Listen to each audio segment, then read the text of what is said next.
여러분 안녕하세요. 쉬운 디지털 TV의 시리입니다.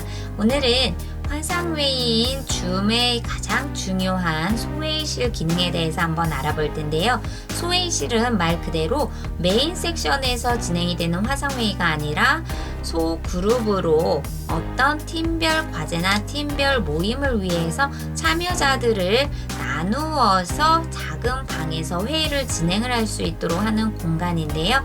이 소회의실을 사용하는 간단한 방법과 줌에서 최근에 업데이트가 되었던 호스트의 화면 공유가 소회의실에 전달되는 방법까지 소회의실의 모든 것을 알려드릴게요. 지금부터 출발합니다.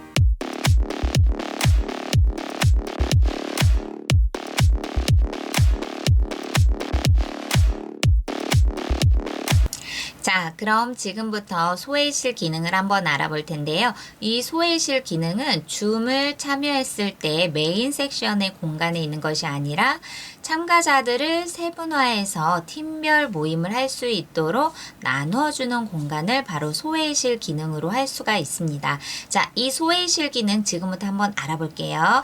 자, 아래에 있는 기능 중에서 소회의실을 클릭을 한번 해볼게요. 자, 그럼 이렇게 소회의실을 클릭을 하니 소회의실을 만들기 위한 기본 옵션이 보여지는데요. 자, 여기에 보면 참가자가 몇 명인지를 볼 수가 있죠.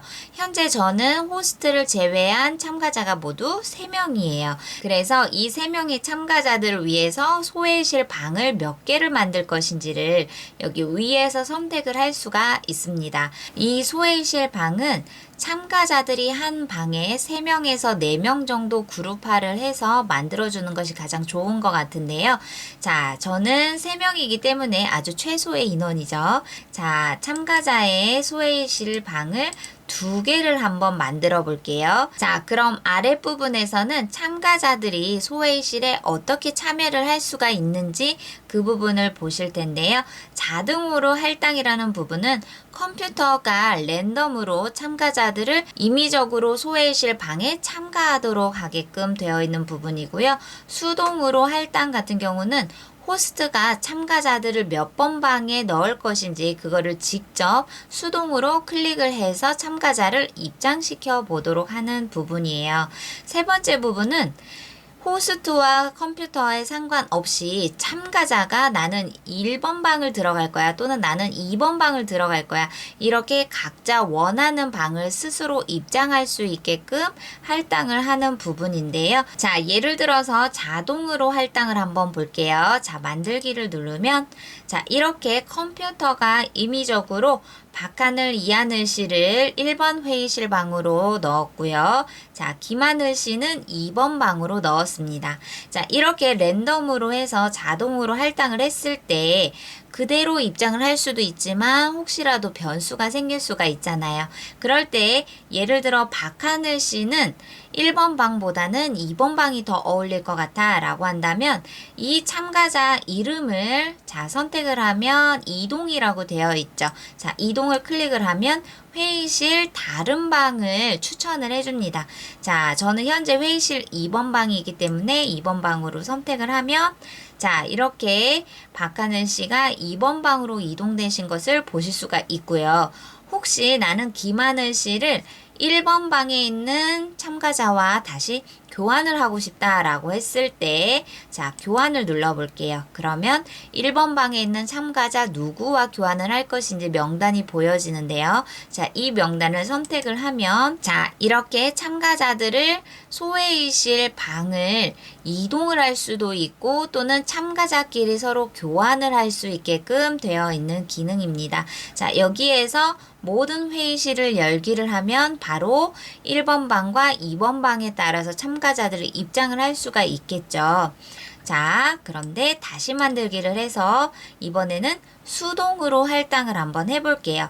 이 수동으로 할당은 호스트가 임의적으로 참가자들을 소회의실 방으로 입장하게끔 도와주는 부분인데요. 자, 수동으로 할당. 자, 그러면 1번 방에 자, 누구를 할당할 것인지를 선택을 해주면 자, 할당을 누르는 순간 위에 김하늘, 박하늘, 이하늘 이렇게 참가자들의 목록이 보여지는데요. 자, 박하늘 씨를 1번 방으로 넣고 싶어 라고 했을 때 1번 방으로 할당을 했고요.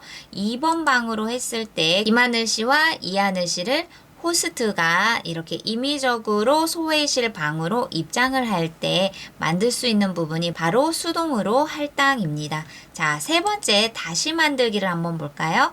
이 부분은 참가자가 소외실을 직접 선택하도록 허용하는 단계예요. 이런 경우는 주제가 같거나 또는 팀별이 이미 정해져 있을 때 그때 소외실을 입장하는 부분에서는 도움이 될 수가 있어요. 하지만 호스트 입장에서는 자, 자동으로 할당을 하는 부분이 회의 진행함에 있어서 시간 절약하는 게 가장 좋고요. 또는 인원이 적은 모임이라면 이렇게 수동으로 직접 할당을 해서 소외실을 만드시는 것도 좋을 것 같습니다. 가장 좋은 건 자동으로 할당을 해서 자, 만들기를 한번 해볼게요. 그러면 이 아랫부분에 옵션 부분이 있거든요. 이 옵션을 한번 선택을 해볼게요. 자, 옵션을 선택을 하니 자, 소외실에 관련되어 있는 설정하는 부분이 보여지는데요. 첫 번째 참가자가 소외실을 선택하도록 허용을 한다라는 부분은 방금 전에 말씀드렸었던 것처럼 소외실을 만들 때 참가자가 직접 소외실을 선택해서 들어갈 수 있게 허용할 때 이 부분을 체크를 해주시면 좋고요. 자, 두 번째 참가자가 언제든지 메인 섹션으로 돌아오도록 허용합니다.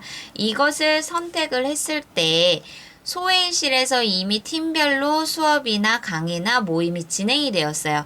그런데 임의적으로 참가자가 나는 이 소외실에서 나갈 거야 라고 해서 직접 메인 섹션으로 돌아오겠죠. 그렇기 때문에 소외실에 참여하는 모든 사람들에게 공평하게 시간 제한을 주고 한꺼번에 소외실을 마무리를 하고 들어올 수 있도록 하는 것이 좋기 때문에 여기에서는 자, 허용을 하지 않습니다. 즉 호스트가 소외실을 마감을 했을 때 소외실에 참가하는 참가자들이 모두 다 같이 메인 섹션으로 돌아오게 하시는 것이 가장 좋습니다.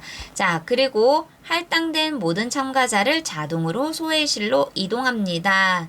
라고 되어 있죠? 이 부분은 체크를 해주시고요. 그러면 소외실은 몇 분 동안 소외실 안에서 회의가 진행이 될 수 있는지 그 시간을 지정을 해주시는 부분인데요. 자, 자동으로 소외실이 닫히게 하고 싶다라고 한다면 시간을 몇 분을 주실지 그거를 생각을 하시면 됩니다. 예를 들어서 줌 회의 시간에서 소외실에서 팀별로 모임을 진행하는 것을 나는 10분 정도의 시간을 참가자들에게 주고 싶다라고 한다면 이 부분에다가 원하는 시간을 입력을 하시면 됩니다. 그리고 시간이 만료될 때 호스트인 나에게 알림을 주세요 라고 하는 부분도 설정해서 체크를 할 수가 있고요. 그러면 소외실을 마무리를 하고 메인 섹션으로 돌아오는 시간까지 몇 초의 시간을 주고 돌아오게 할 것인가. 자, 카운트다운인데요. 자, 10초에서 15초가 가장 좋은 것 같아요.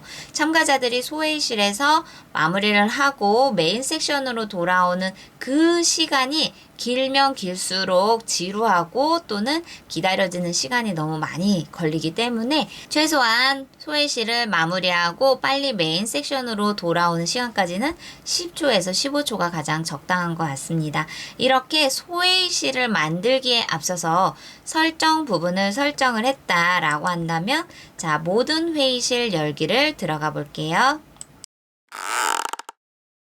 자, 지금부터 모든 회의실 열기를 한번 눌러볼게요.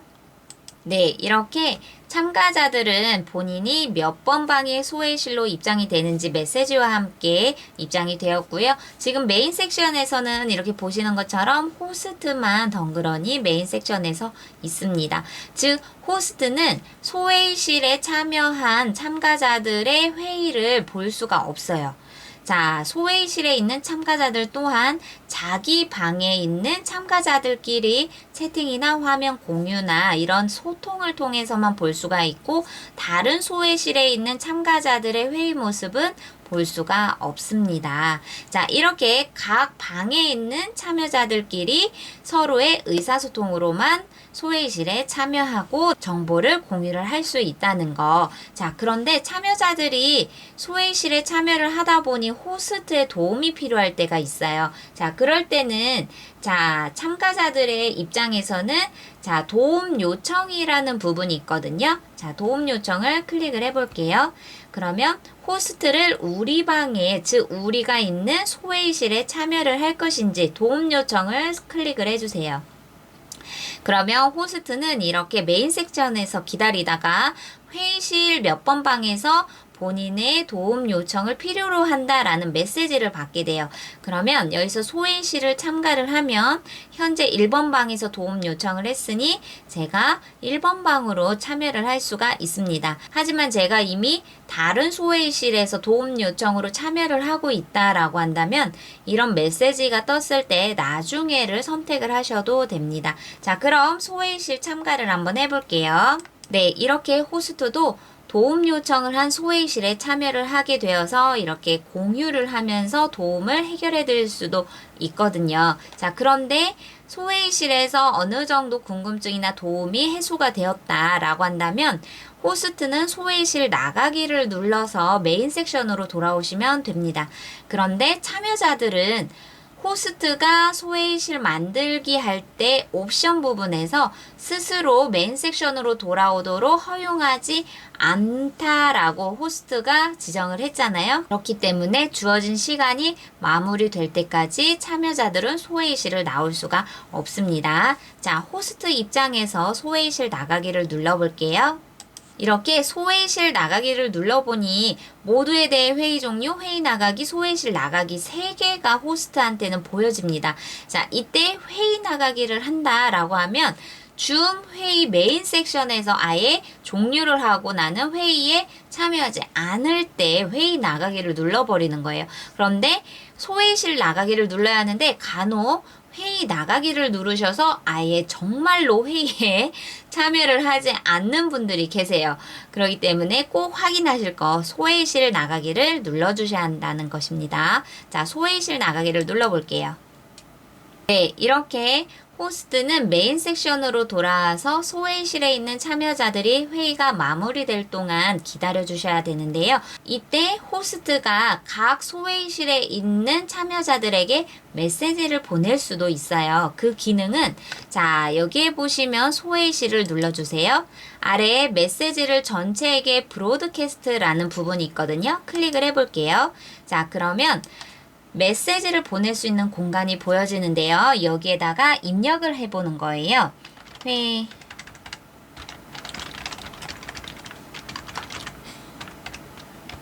네, 회의 마감합니다 라던가 아니면 중요한 메시지를 모든 참여자에게 보내야 되는 경우 이때 브로드캐스트를 활용을 하시는 거거든요. 자, 브로드캐스트.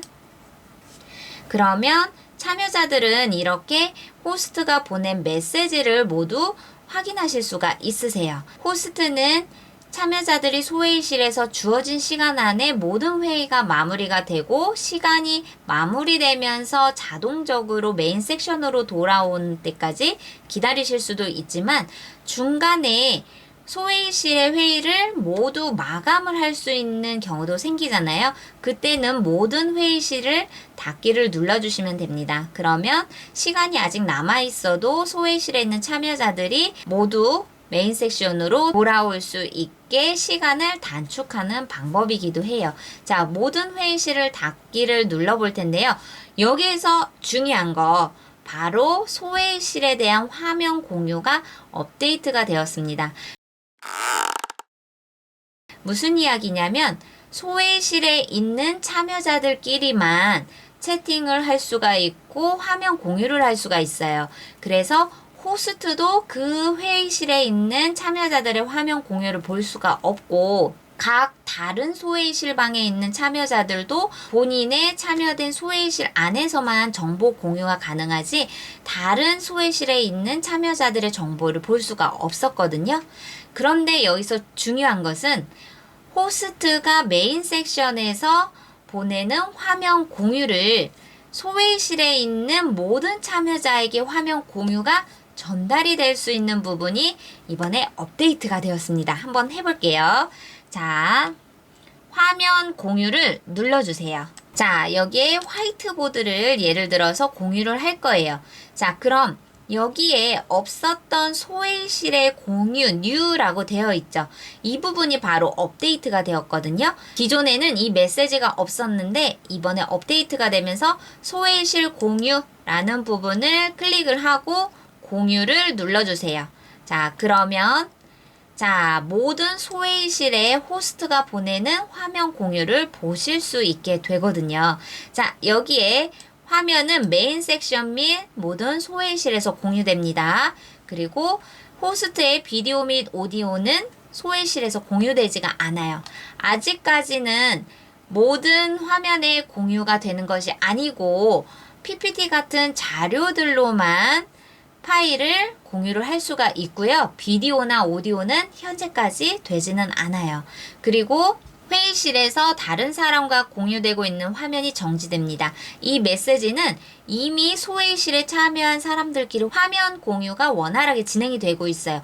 그때 호스트가 화면 공유를 하면 이 소회의실에 있는 화면 공유는 자동적으로 중지가 되고 호스트가 보내는 화면 공유가 보여진다는 이야기입니다. 자, 한번 공유를 해볼게요.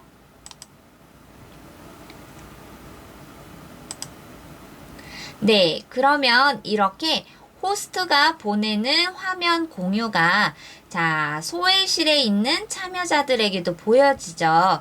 자, 예를 들어서 여기에다가 하트를 이렇게 다른 기본 자료들, 파일들도 공유가 되겠지만 간단하게 이렇게 화이트보드를 호스트가 소회의실에 있는 모든 참가자들에게 화면 공유를 한다라고 했을 때 그 모습을 간단하게 보여드리는 거예요.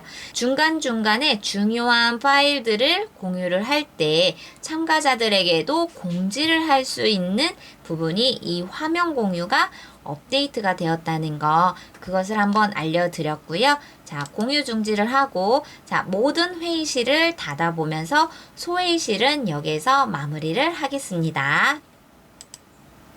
네, 그럼 이렇게 소회의실에 있는 참가자들에게 메인 섹션으로 돌아오는 시간이 정해짐과 함께 메인 섹션으로 돌아오게 되었습니다. 자, 여기에서 자, 소회의실은 이제 그만할 거야 라고 한다면 자, 소회의실 X를 눌러주시면 됩니다. 네, 그럼 이렇게 소회의실은 마무리가 되었고 메인 섹션에서 더 남아있는 회의를 진행을 하시면 될 것 같습니다.